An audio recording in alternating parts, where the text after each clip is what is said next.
Guys, now what we're going to do is we're going to do a bit of a Q&A. We've got Hannah coming out with Madelaine herself. We are going to open to the floor for questions after we've done some questions up here. There will be some roving mics and volunteers. I'm sure Hannah will explain it all better than me. Please welcome Hannah, but more importantly, Madelaine. Give them a round of applause, guys.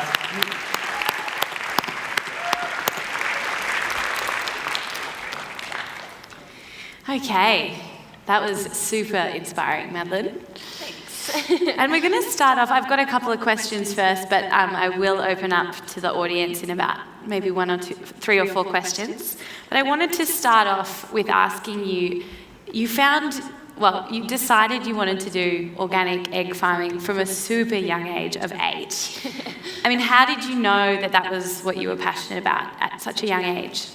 I don't think anyone knows what they're passionate about when they're 8 years old, besides socialising and maybe ice cream or something. So I think my passion's grown with me and with the business, especially when I left high school and I put in so many more hours each day, and really decided this is what I want to do for the rest of my life. And through the work that you're doing, what do you think is your ultimate goal? Ultimate goal is like world domination.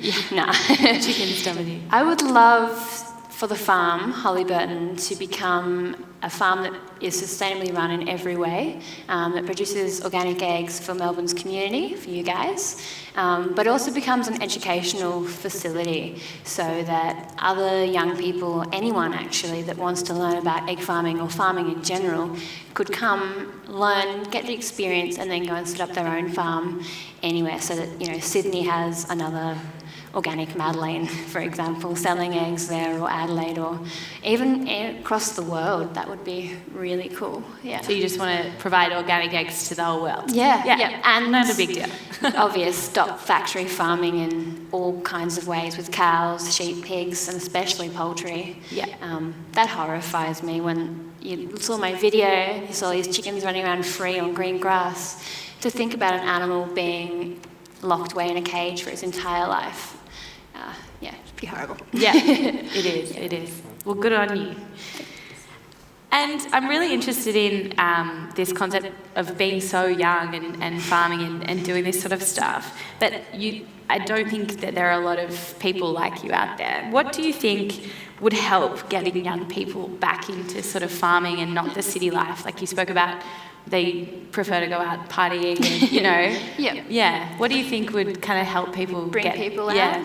I think it would come to the people who own the land currently, inviting people out or sponsoring people to come and, start doing permaculture stuff on their farm. Money's a huge thing for us young people, and so I think that's why we do stick to the city, is because we can make money easily.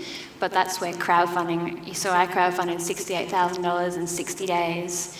I'm sure anyone could do that and start a farm that way. That's really cool. Yeah. I think knowing that you've done it is really inspiring for them to even realise that that's possible. Yeah. So cool. Something that we find a little bit is this whole challenge between cage, non-cage, and people being sceptical about organic farming and it not being conventional. How do you communicate your ideas with people who don't want to listen or are sceptical about organic farming? It's hard communicating anything if people are sceptical, but if you chuck some facts and do a quick maths quiz with them, the obvious comes out of that. And with sustainable techniques, I think there's a lot of farms that just haven't had the opportunity to get that education. So, everything comes back to our soil. So we've got the microbes living in our soil. It just everything from then on is healthy and organic to an extent. And so, that kind of education is really important.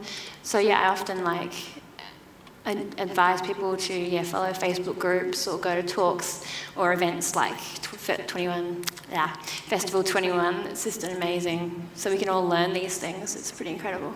Yeah, exactly. And last question from me before I open up to the audience, so I hope you guys have been thinking of some good questions. What lessons from sustainable egg farming have you found applied to other sustainable practices? So if we think not just about doing egg farming, but all kinds of farming, are there any kind of key principles that you think are useful that people can adopt?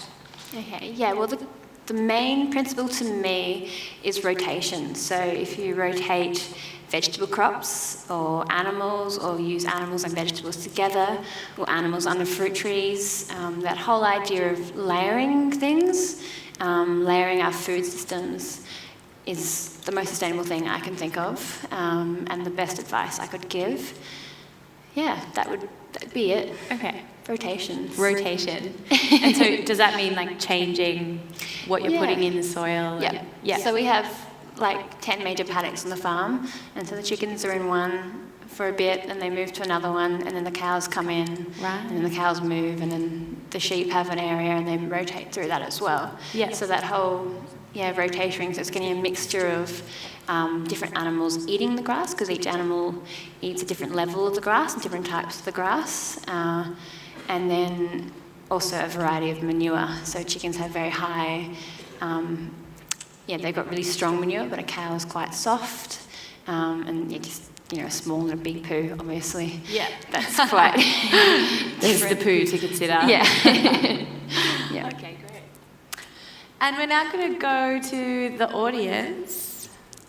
Do you want to perhaps raise your hand? We've got some roving mics. Oh, hi, my name's Georgia. I'm from Melbourne, so very local to you. Nice to meet you. Beautiful little video that you made. Thanks. I just have a little question about the future. So we have a lot of farmers in poultry, obviously, currently, that could be inspired to change their ways. Do you see there's an opportunity to help and educate current farmers to move towards free range and organic? Yeah, definitely. I mean, anyone. I'm happy to help anyone, and I don't know what more to say. Help everyone, that's a good answer. Cool. Hi there, I'm Niraj. Just a quick question. When you're explaining about your being a poultry farmer and people in cities enjoying and having a social life, so it's almost for all of us youngsters, to be part of the crowd and to be part of whatever going on around, rather than, segregate yourselves and follow your dreams. So how hard was it to not find yourselves among those social crowds while you are following your dream? I still think I fall into social situations all the time. I guess the key is to really organise your life and work out, this is when I'm going to work, this is when I'm going to socialise. And also my friends are pretty amazing at coming to today to come and see me, or to farmers markets. You can have both. I can have both. I mean, sometimes I do think I unfortunately favour the chickens over my friends. I feel a little bad, but it goes both ways too, though. Yeah. Hi, my name's Danielle and I'm from Sydney, and I was just wondering, who are you supplying and how did you get buy-in from your suppliers? Who's selling? Good question. Who's selling? That's a great question. I have 23 health food shops, cafes and restaurants around Melbourne that are stocking my eggs. And then on my waiting list I have 25. That's pretty incredible. I don't have no one in Sydney, unfortunately, and I probably will never have someone in Sydney. I really like to try and stay as local as possible, so as little kilometres, and also it just seems obvious to me. Shops, there's lots of shops in Brunswick, like Whole Foods, Series Box System, Earth and Sky do a box system. There's Apple and Sage on Whitehorse Road. So many awesome shops. Probably the best way to work it out is to go to my website. It's www.hollyburton.com.au, and then you'll find a little link from there to my page, and then there's all the shops on their list, so you can check it out. Yeah. Great. And sorry, we didn't have very much time to go through that, but we ended on a really good note in that you can definitely look up Madelaine. She's all over social media and Instagram and Facebook, so please check her out. If we could, thank you so much for coming today and sharing your story. Everyone give her a massive clap.